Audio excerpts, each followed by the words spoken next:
We are told that as parents, we should learn new skills and new strategies and have it in our toolbox just in case we need it when we feel caught up in a moment. Think about a time when your child's throwing a tantrum, or your child's talking back to you, or your child suddenly lied to you. Here's why I do not agree with this concept. It puts a lot of pressure on parents. For a parent to think that they have to read all these books or listen to all these audios or take all these courses so that they can somehow have a toolbox that's full of tools that they're going to use puts unnecessary pressure on the parent, and it starts to show on the parent-child relationship because the parent is always weighed down. And the reason why you're weighed down is because you're always in self-doubt. You're not sure of which strategy to use or which tactic is appropriate for the occasion. And that just makes it far more confusing. And sometimes what might even happen is you might have that toolbox and you might have those tools, but they don't work when you use them. Why is that? Well, I'll tell you why.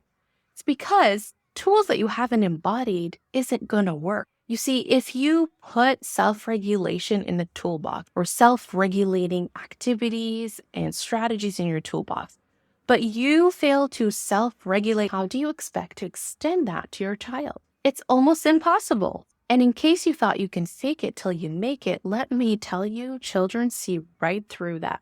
So instead of telling yourself, let me gather all the tools that I can to have it in my toolbox, ask yourself, what is one or two tools that I can embody myself that will automatically be transferred to my child through role modeling? Instead of figuring out how to teach my child self-regulate, let me learn how to self-regulate. And once I learn that and I've honed it, then let me go ahead and help my child.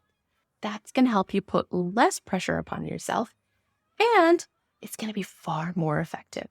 Let's move on to concept number 2. And it kind of piggybacks off of concept number 1. And that is, we somehow are led to believe that if we increase our information about the psychology of children, children's development, and we learn from all the parenting experts, that we're somehow going to prevent from something negative happening to our child, such as a trauma.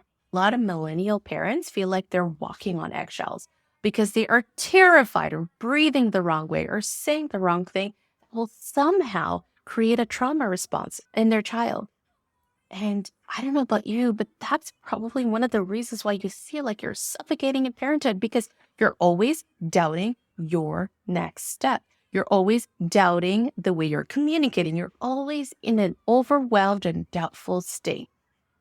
That doesn't help anyone now, does it? You see, as Muslim parents, there is a very important belief that we cannot let go of, and we cannot allow secular mainstream education interfere with that belief. That is knowing that the qadr of Allah is going to happen. The decree of Allah is going to happen, no matter how vast or how little we learn. We will not outlearn Allah's decree. If Allah subhanahu wa ta'ala decreed for our kids to be a certain way in the future, or even in the present time, then we cannot tell ourselves it is our responsibility to remove that risk. What we do as Muslim parents is that we put our best foot forward.